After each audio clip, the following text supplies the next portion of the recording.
This is a small compact camcorder that was released 10 years ago, but it has some really interesting features like a massive battery life, a built-in projector so you can project your images on the wall, and it has a very interesting stabilization mechanism. It is called the HDR PJ780, but this is already more than 12 years old, so how good is this camera today? Well, when we take a look at the build quality, you can definitely notice that it feels like a consumer camcorder, so the build quality isn't anything amazing. You can also see here that the side is pretty big because there is a projector inside of here, so that's pretty insane, but because of that, the screen is pretty big. But what is nice is that it has a fully flip screen, so that is great if you want to use it for vlogging. And because it is a camcorder, you can choose if you want a small or a large battery. So now I have a very large one and I can record for about 5 hours. And it has a really nice Zeiss lens with 10 times optical zoom. The nice thing about this lens is that it zooms very fast without hearing the zoom noise in the recording, but it is also a parfocal lens, so that means it maintains focus while you are zooming in and out.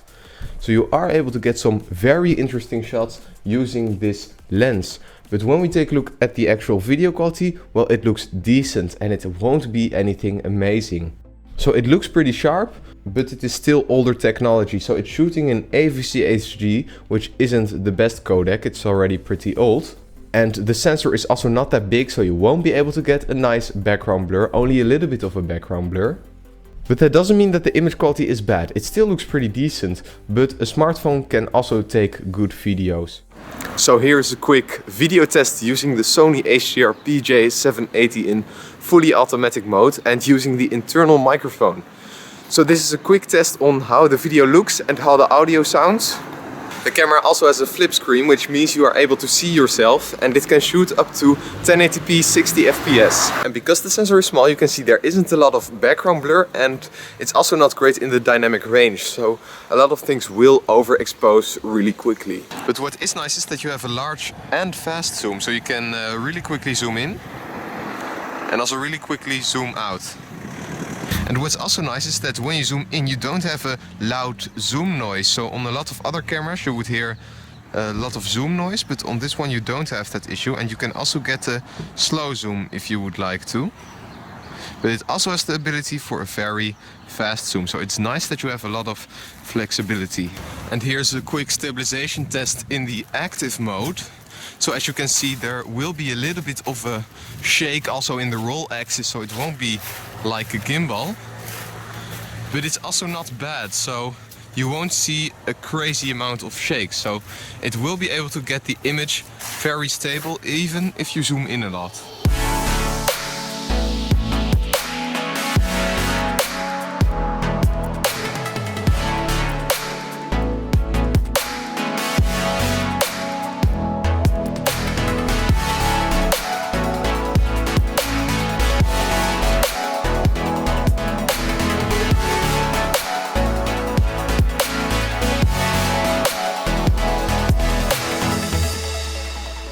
And all the videos that you're seeing out of this camera are shot handheld, so that means I didn't apply any stabilization and I didn't use a tripod. Now let's do a quick zoom test. You can now see that the white balance doesn't really look correctly right now, so that is a bit disappointing. It is in the auto white balance mode.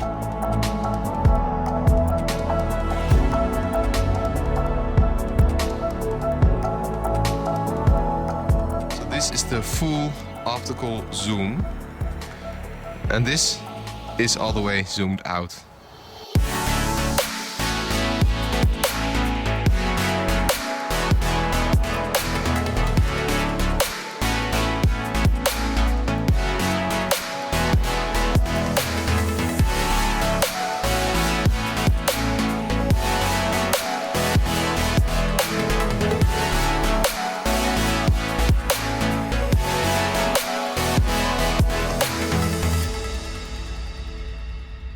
There are still some advantages to shooting on a camcorder like this. So the first reason is that you have a large battery option, so you won't drain your phone battery. The grip is very comfortable to hold. Another thing is that you have a flip screen instead of just using the selfie camera on your phone. You can adjust the angle to what you like. So if you want to get a high angle shot, you are able to put the screen downwards.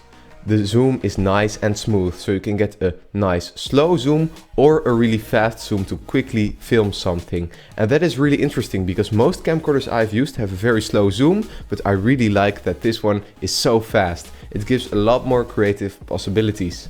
Another cool feature is that it has a built-in light, so if it is dark then you still have the ability to shoot with the light on, and it has an infrared night vision feature. So when you activate it, it will remove the infrared filter from the sensor and it will activate the light here, so it can see completely in the dark. So that is pretty impressive. The low light itself might not be that good because of the small sensor, but because of the Nightshot and this built-in light feature, it definitely gives you a bit more flexibility. What I also like is this scroll wheel, so here you can hold this button and then change between settings, so you can change the focus, but you can also change, for example, the aperture or shutter speed. But keep in mind this camera doesn't have a full manual mode, so you will be shooting in shutter priority or aperture priority or in full automatic mode, because you can't change all the settings at the same time. And when we look at the design, this is also very interesting. It has this built-in microphone that sticks out a bit. Instead of normally where Sony has the microphone here on the top, this one actually points forward, so that should give better audio. But I think it is still an omnidirectional microphone, because if I'm here on the side, it still picks up my voice. So the microphone quality is good, but it won't be anything amazing. And as you can see here inside, you have a full projector, so you can change here, for example, some settings. But you can also watch back your footage, so that is really cool. So it's really small built into this, and then there is a mirror, so it can project the image forwards instead of up. But keep in mind it's all in this small space, so the quality of the projector isn't that great. It's not even HD 720p resolution, it's lower than that. And it can't get very bright, so you need to turn off all the lights to get a pretty decent image. So the projector feature feels more like a gimmick than something actually useful. So should you get the PJ780 camcorder today? Well, I think probably not for most people, because your smartphone can take a lot of good videos. Unless you want a very comfortable grip, the ability to use SD cards, the Nightshot feature, a long battery life, part of the manual controls, and you don't need the sharpest image, then this can still be a good option if you can find it for a good price. And you also get a nice smooth zoom, but a smartphone can also take some good videos these days. So there isn't really a reason why you would get this today. Yes, it still has the nice camcorder form factor and I like how it works. And the image quality is still good enough for YouTube, but it's nothing amazing. So if you still have this camcorder, it's still a fun option to use. But other than that, I don't really see a reason why you would buy a camera like this today. But what do you think of this really interesting camera? Let me know in the comments down below, and thank you so much for watching.